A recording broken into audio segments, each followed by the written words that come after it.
to Wonderland, we've got it all. Potions and pastries that make you grow tall. Coucou tout le monde, c'est Elise, je vous retrouve aujourd'hui sur la chaîne pour vous présenter ma pile à lire du mois d'octobre.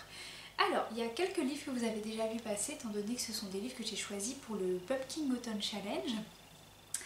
Mais dans l'ensemble, il y a d'autres titres que vous n'avez pas vus, étant donné que je vais les lire pour ce mois d'octobre. Je vais commencer avec les livres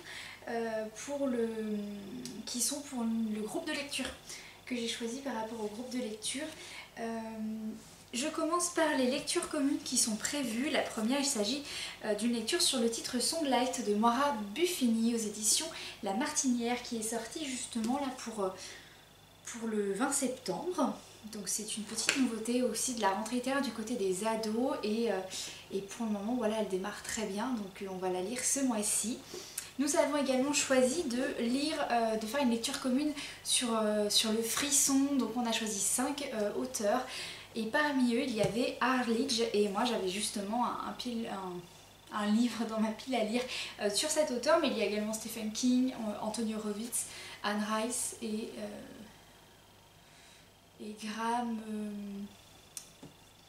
Graham quelque chose. Je vais vous le dire tout de suite et vous pouvez toujours le retrouver en nous rejoignant sur le Discord.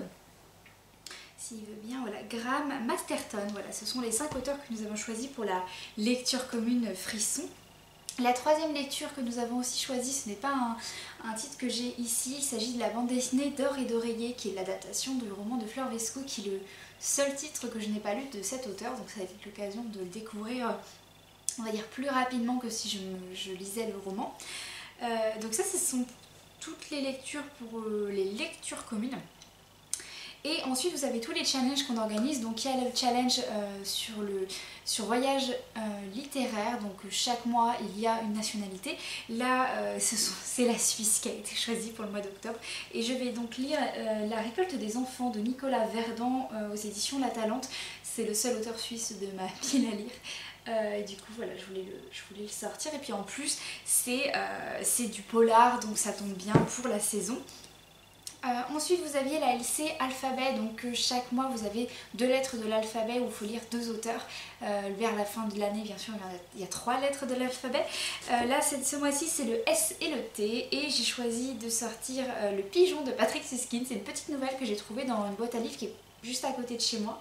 Il est tout petit donc ça tombe bien, j'aime bien aussi cet auteur, donc ça va permettre de sortir un livre de ma palle et en même temps de lire assez rapidement. Et l'autre, vous l'avez vu passer pour le Pumpkin Autumn Challenge, c'est pour la lettre T, c'est Michel Tournier, donc Le Roi des Aulnes, qui est un classique justement de la littérature française. Donc c'est tout pour le groupe de lecture au Pays des Lecteurs et maintenant je vais vous présenter les 2 lectures aussi que j'ai prévues pour ce mois-ci, notamment pour le club de lecture Asie que j'organise avec le sortilège des mots. Les sortilèges des mots, excusez-moi. Voilà, vous pouvez retrouver aussi en barre d'informations tous les liens vers sa chaîne, son blog, ses réseaux. J'ai fait une vidéo aussi pour annoncer ça, donc n'hésitez pas à descendre un petit peu dans mes anciennes vidéos pour retrouver cette annonce où je vous parle un petit peu plus de ce club. Donc c'est un club de lecture spécial littérature asiatique et là nous avons 2 titres pour le mois d'octobre. Le premier c'est de la littérature coréenne, il s'agit du Résidence Saha de Cho Nam-jo et c'est aux éditions Robert Laffont.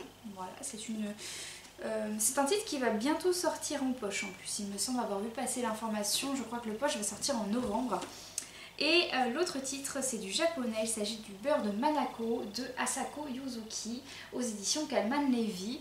Et lui, pour la petite anecdote, quand j'ai fait mon voyage à Londres, vous savez le vlog qui est un petit peu dans les vidéos précédentes autour d'Harry Potter notamment et inversion vraiment que London, et bien dans mes péripéties dans les librairies anglaises, je suis tombée sur un titre qui s'appelait Butter et lui venait quasiment de sortir, en tout cas ça m'a été présenté comme étant une nouveauté alors que le beurre de Manako est sorti chez nous bien avant eux et j'ai pas trouvé ça très cohérent, voilà.